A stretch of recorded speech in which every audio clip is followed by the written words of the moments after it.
Nada. conterrâneo. Eu falei assim, logo Tamo conterrâneo, aí, mineiro, o cara ia me tamo aí. abandonar.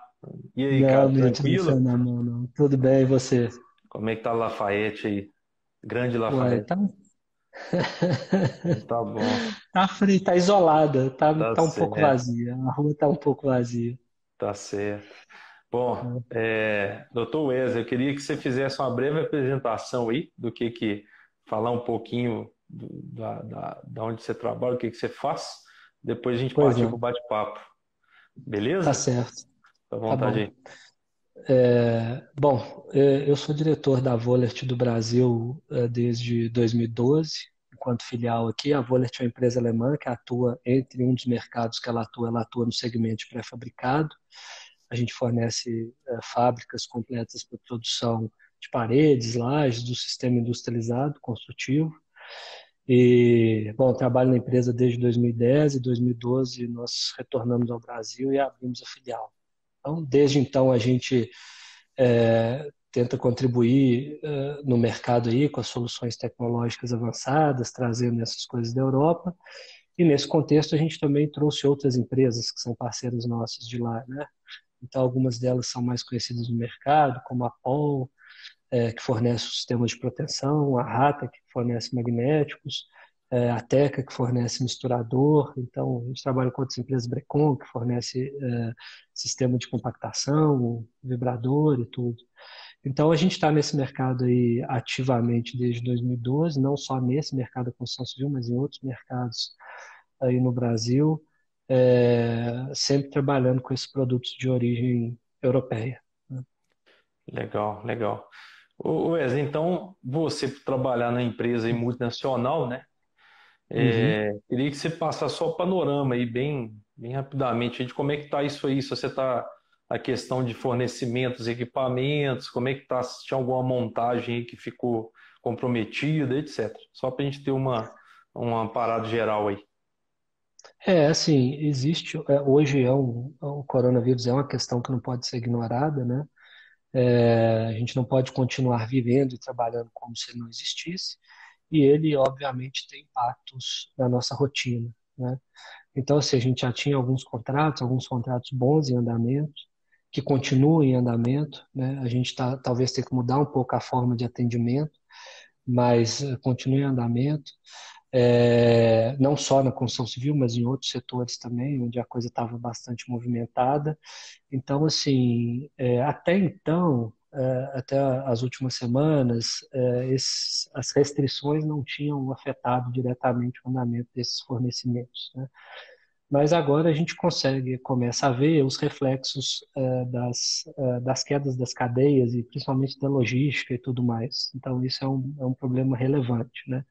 Então, mesmo dentro do país, os prazos de entrega nossos começaram a ficar mais alongados, porque as transportadoras começam a ter restrição, assim, muito do que movimenta as transportadoras é o comércio. Então, se o comércio para, a transportadora deixa de ter volume para uma certa região, e isso impede um pouco o andamento do trabalho, né? E as cadeias internacionais principalmente, quer dizer, transporte aéreo, por exemplo, quer dizer, o contexto do negócio mudou demais. Os transportes aéreos estão reduzidos, o transporte marítimo ficou fortalecido nesse contexto. Então a gente está trabalhando nessas assim, a gente está trabalhando para manter o negócio funcionando no nível adequado e se readaptando às novas realidades, né? Enviar, por exemplo, pessoas para a obra é uma coisa que hoje demanda muito mais análise do que algumas semanas atrás, né? Então, não é que não seja possível, né? Mas a gente tem que contar com a série de restrições que existem, inclusive dos próprios clientes, se eles querem ou não receber essas pessoas nesse momento, né? Então, isso tudo tem sido levado em conta, né? Tá, E são desafios inerentes à situação que a gente tem enfrentado, né? entendi.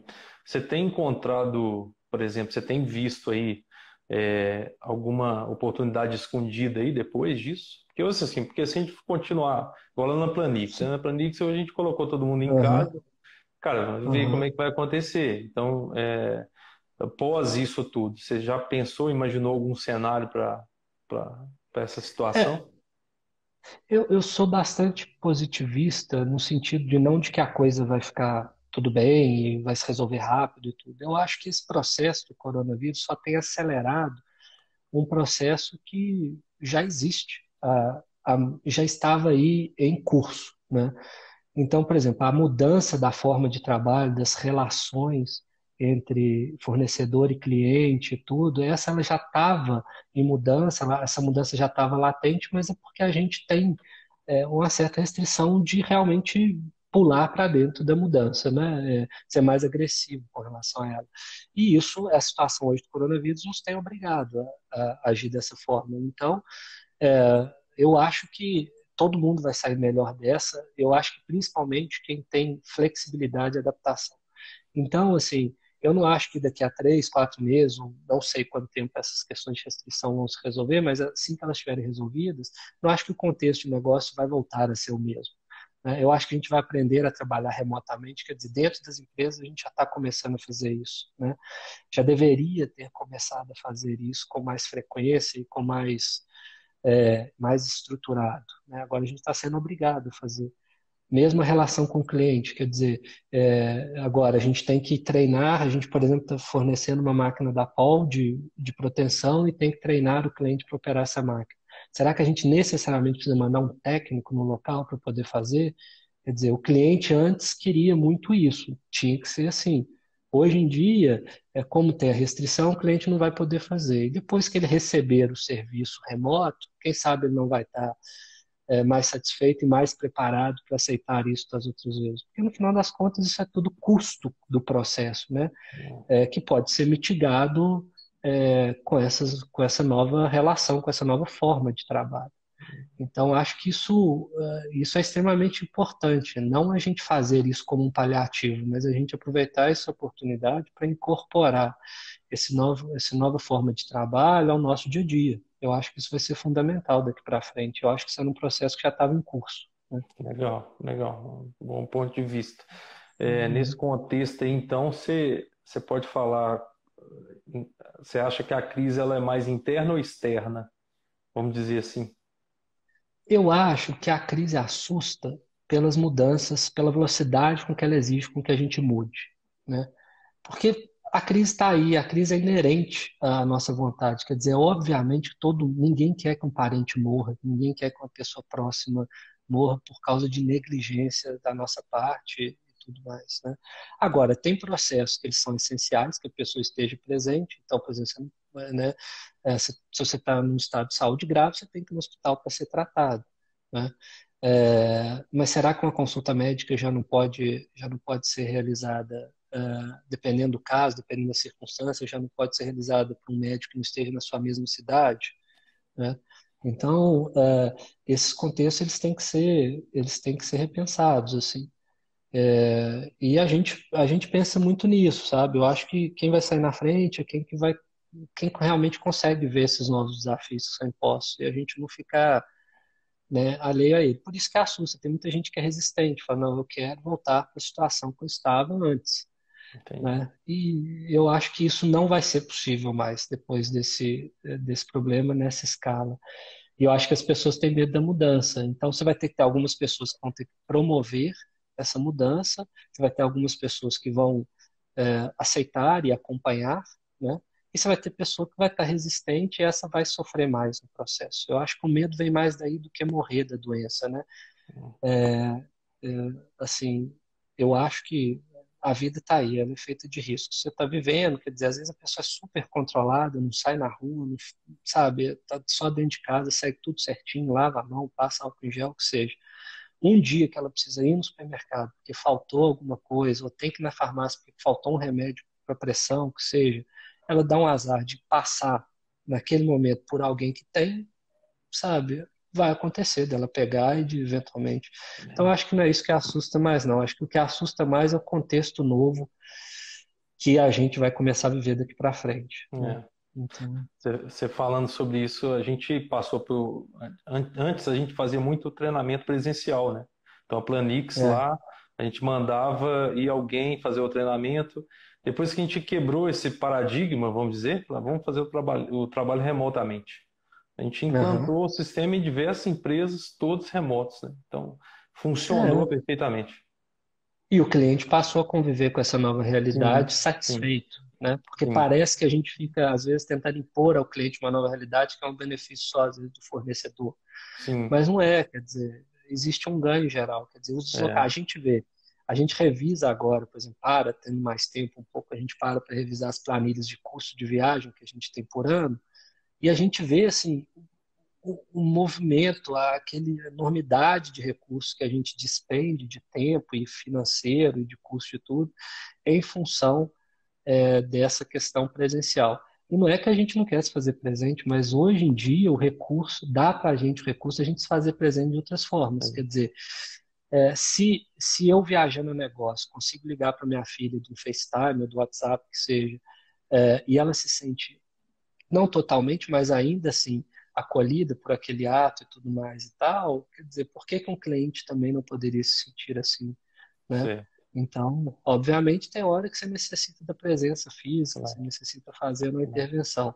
Mas será que é na frequência que a gente está acostumado, né? certo. Tendo os meios que a gente tem hoje, será que a gente ainda não pode aprimorar ainda mais os meios que a gente tem hoje? Então, isso é uma pergunta que ela vai ter que ser cada vez mais e melhor respondida nos próximos meses, né? Legal.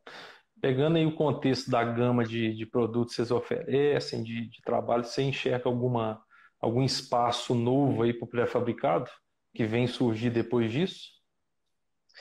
Assim,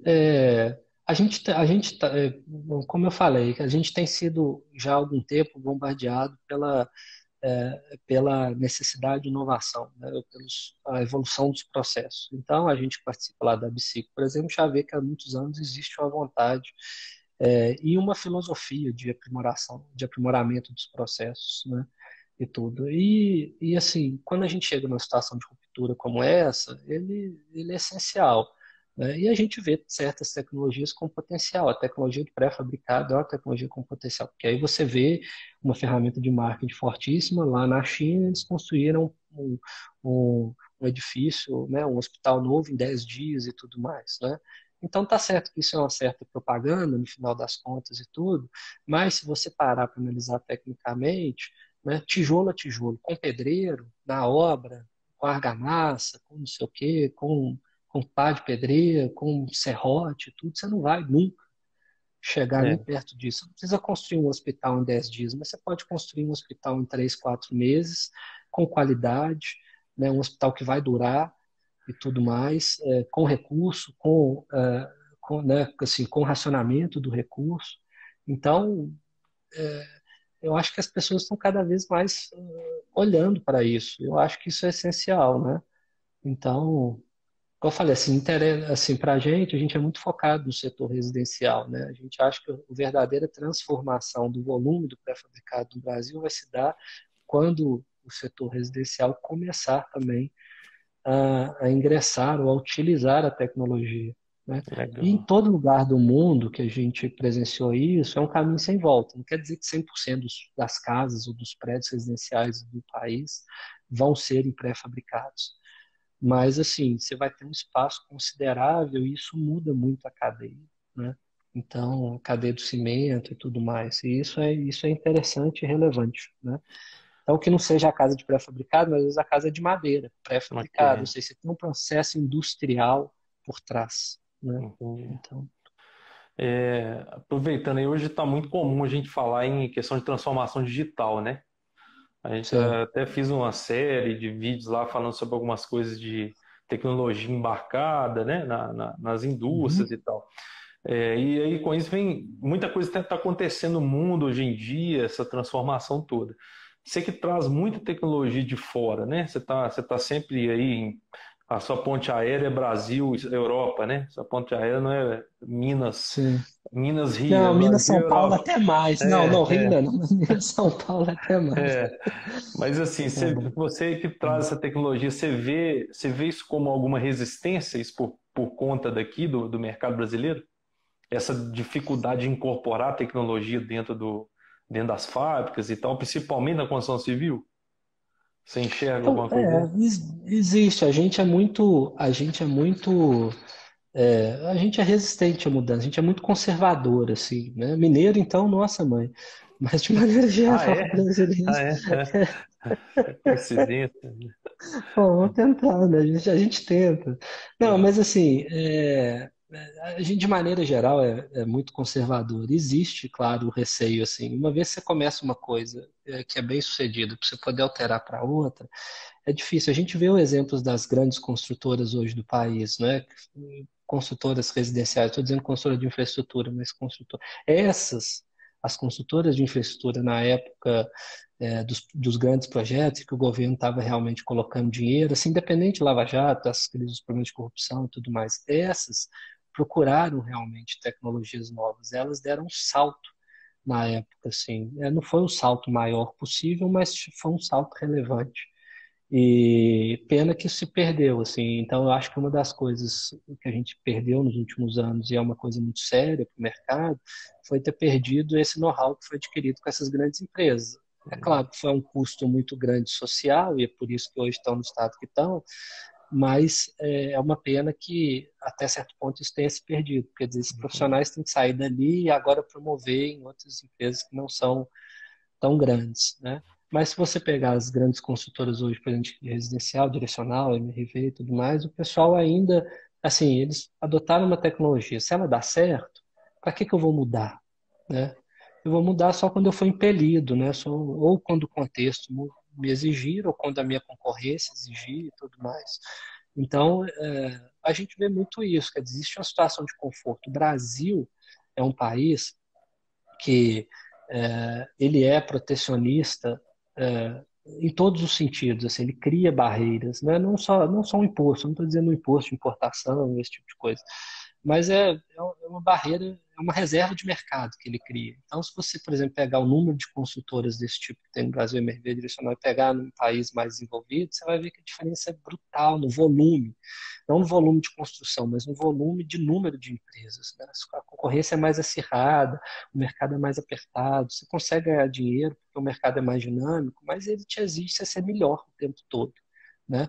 A gente vê, aí vou abordar o problema dos pré-fabricadores, clientes nossos, né? Eles têm constantemente problema com fornecimento de aço. Não tem um pré-fabricador que eu não vou que não reclame do preço do aço, que o aço sobe, que a Arcelor sobe o preço do aço, que é difícil lidar com isso, que você tem pouco fornecedor, e é por isso. Então, assim, esse contexto só existe porque o mercado é totalmente fechado. Quer dizer, tem pré-fabricador que tenta importar aço por conta própria ou usa outros canais, mas sempre é muito difícil. Se fosse mais fácil, você teria aí 40 empresas fornecendo aço no país, mas você não tem 40 empresas fornecendo aço no Brasil. Então, esse contexto realmente que a gente é fechado, né, por si só. E aí isso realmente impede a dinâmica do negócio, as mudanças mais rápidas, né? legal. Então, a gente vê isso desde sempre, não só agora, nesse momento, mas desde sempre em termos culturais. É uma barreira que a gente sempre luta para vencer, né? É isso aí. Wesley, cara, antes de finalizar, queria te Uhum. agradecer aí pela participação, por ter aceitado Que o é isso. convite, Estamos assim. sempre à disposição. Pô, Tá show bom. de A bola. iniciativa, aliás, eu acho a iniciativa fantástica, assim. Então, a gente está sempre à Legal, cara. disposição, se você Que precisar bom. aí, e Vamos tudo, a fazer gente mais, quer vamos fazer contribuir. mais. Vai Tá ser bom? legal, vamos fazer mais. Tá bom. É, conversar sobre esse mercado que a gente gosta tanto é sempre bom, né? Pré-fabricado é uma Ah, coisa que é. já está no E eu sangue. acho que nesse contexto de coronavírus, dessa situação toda que a gente está vivendo, a troca de Hum, informação dinâmica é essencial, assim. Todo mundo quer saber o que está acontecendo com o outro, todo mundo quer saber o que está acontecendo no mercado, como é que é, cada um está reagindo, é, porque nesse momento a gente precisa ter esse sentimento de grupo para poder avançar, né? E isso. aí a troca de informação é fundamental. E o que vocês estão A gente, promovendo é excelente. a gente não está sozinho, né? Tá todo mundo junto. Não estamos sozinhos, É isso exatamente. aí. Nós não estamos afastados, mas sozinhos É, nós não estamos, não. sozinho não. Né? Queria que você deixasse então uma mensagem final aí pro pessoal que tá na live. Isso aí vai Uhum, ficar gravado no Stories aí da Planix. tá E certo. manda brasa, fica à vontade aí. Eu acho que a mensagem é essa, o que a gente acabou de falar. Assim, acho que a gente tem que focar, entender que a gente não está sozinho, a gente está realmente distante um dos outros nesse momento, que isso pode ser uma realidade que dure, mais do que a gente espera, quer dizer, ao invés da gente ficar passando, alguém pôs na cabeça, ou um número indica que são 3 meses e tudo, ao invés da gente ficar contando o calendário, quantos dias faltam para acabar esses 3 meses, como fosse realmente um presidiário e tudo, não. É nesse período a gente buscar, a gente ver o que esse período está oferecendo a gente quanto oportunidade, quer dizer, ele não está dizendo para a gente, olha, se exclua do mundo, ele está dizendo, se integre ao mundo de outra forma. Eu acho que entender isso primeiro e mais rápido vai sair na frente, porque o mundo vai sair mudado, né? Vai sair mudado com essas novas interações e tudo. Então, acho que a gente tem que estar atento a isso, todo mundo atento a esse contexto, né? E eu acho que isso é trabalhar para o melhor. Quer dizer, o país não parar não quer dizer que eu tenho que sair na rua para poder ir no supermercado, encontrar com os meus amigos, ou ir para um shopping e tudo mais. Não. O país não parar é a gente descobrir novas formas de fazer negócio, mesmo em contextos desafiadores como é esse agora. Então, Legal. e aí a gente precisa conversar para poder se adequar nesse processo. A cadeia toda, fornecedor, cliente, todo mundo tem que estar mais junto, mais próximo, ainda que seja de maneira online, né? Para que a gente atinja esse objetivo. Muito bom. Cara, então mais uma vez, muito obrigado. Beleza? E eu que Boa agradeço. Tá noite bom. para você aí. E Para aí, você e fique para com todo Deus. A mundo que está gente se acompanhando a fala. gente aí. Legal. A gente se fala mais vezes aí. Obrigado. Beleza. Um Boa abração noite, aí. cara. Falou, Abração. Carlão. Valeu. Valeu. Tchau. Parabéns pela iniciativa. Que Tchau. isso.